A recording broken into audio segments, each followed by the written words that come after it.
Asante sana, Your Excellency, the President of the Republic of Kenya, Excellency Governors and distinguished leaders. Allow me to ride on the protocols already established. Wamama hoye. Wamama hai.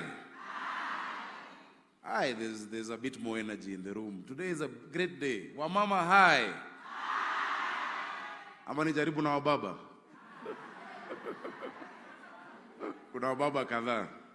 Your Excellency and distinguished leaders, it is indeed quite a privilege and honor and a joy on behalf of the people of Nairobi for us to be hosting this function today in Nairobi. Thank you for choosing the county of Nairobi.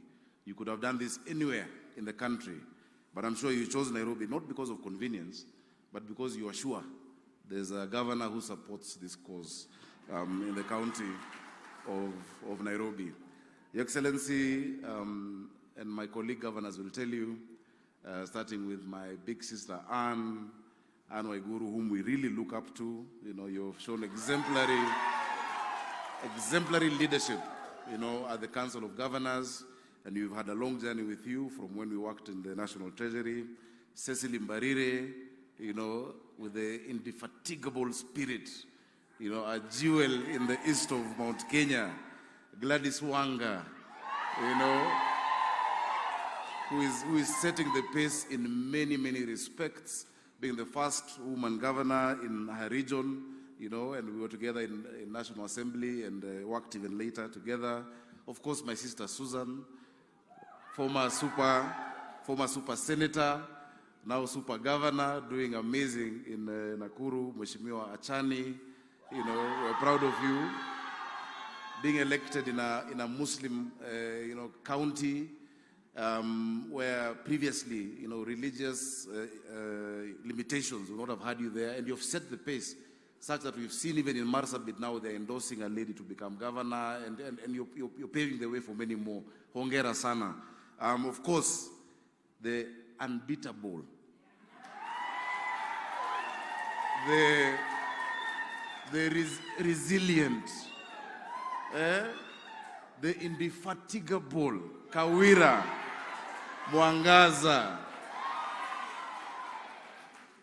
You know, tomorrow my daughter will tell me she can be anything she wants to be in this country, whether or not it is political, because she will not know any glass ceiling or any limitation. Whether she wants to be president, whether she wants to be a doctor, whether she wants to be a governor, it will not be a strange thing. So we must applaud the women who've been there, who've set the pace. Of course, Mama wetu Charity Ngilu. We recognize you. Thank you. Thank you so much for paving the way. From being the first woman presidential candidate in 1997. MASAA ni ya mama na MASAA ni ya Ngilu. Many times you may not know what your individual actions reflect to people in society, who may never meet you, who may never get a chance to say thank you, but you inspired a generation, and that is why the ladies to your left are where they are today. When President Obama came to Kenya in his second term, he said that when you exclude women from education, from opportunities, and from leadership, then you're only playing with half of the team.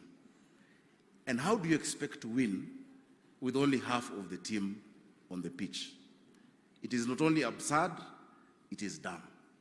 We need to have, and I must say that our claim to democracy as a country is tainted when half of the team is not on the table. I'm very proud that the women of Kenya, in various aspects, have decided to wake up from the slumbers of apathy to the pains and joys of national consciousness, and you've refused to watch your destiny pass you by. Many times, and I will blame us as men, many times, not just in politics, but even in business, but even in the corporate world, we've made it seem that the biggest obstacle for women in excelling and getting to the top is your femininity. And many times we tell you, be like a man. I want to say there's nothing that is farther from the truth. The flavor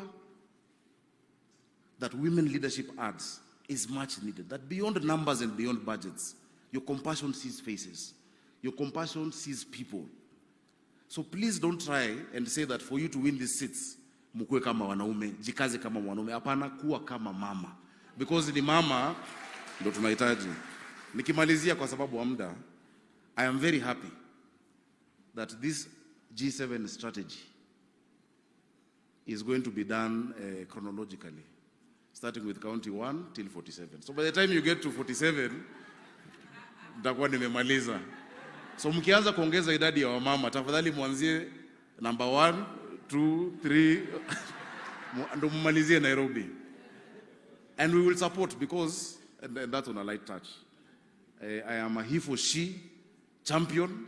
I have been he for she champion since I was a member of the National Assembly when I brought the amendments of what we today have as AGPO, of 30% procurement opportunities for women, for youth, and for persons with disability. I'm proud of that legislation. I was a he for she champion in the Senate, you know, not just legislating, but once, Your Excellency, there was a controversy when I led the Kewopa delegation to the CSW, and I said, issues of gender are not men versus women. You need male champions as well to believe in this agenda. And the minute you get men who believe in this agenda, like my brother Kimani Ichung'wah, who is here as a leader of majority, then you can make them put their money where the mouth is when they go to the floor of parliament, when we're talking about the 2/3 gender rule, and we're talking about all other interventions. I must recognize my sister, Beatrice Elachi, who has just come in. She's, I think, my only woman MP in Nairobi County. Out of 17, please let's appreciate Mheshimiwa Elachi. So asanteni sana, please feel at home. Nairobi is a very gender-responsive county. And I know one day in future, especially after 9 or so years, we will have a woman governor in Nairobi who I will support with all my heart. As we move from G7, you know, G16 hata ni kidogo, I think we can do better. And if we commit, and I want to say this without any fear of contradiction, to especially target, because you know we sit in the Council of Governors together, hatuwezi pangia wenzetu, si ndio? If we target the counties where men and women even, but men have done 2 terms, si tuanze na hizo. Ndio sasa tukuje tuwa support kwa hizo counties watu wamefanya term 2, ndio tuendelee. Tusiwezi kuja hapa kujipotezea kazi. Na wapenda sana, Nairobi tunasema tuna walombo tov. May God bless you. And kweli na walombo tov kabisa. Sorry? Oh, sorry. I had not seen Governor Wavinya. Yes, Governor Wavinya. Pole sana Governor Wavinya. That is our neighbor in Nairobi. We work very closely together. She's also, you know, with a serious fighting spirit. Welcome, Your Excellency, Governor Wavinya. Kwa hiyo mengi, karibuni sana Nairobi. Hii ni siku yenu, sio siku yetu kama wanaume. Thank you, Your Excellency, for making time for the ladies. Hawakuniambia dress code, but I can see you look so good in your purple tie. You know, unawezanga hata ungevaa ile kaunda ya purple, but najua uko na cabinet after this. May God bless you and enjoy.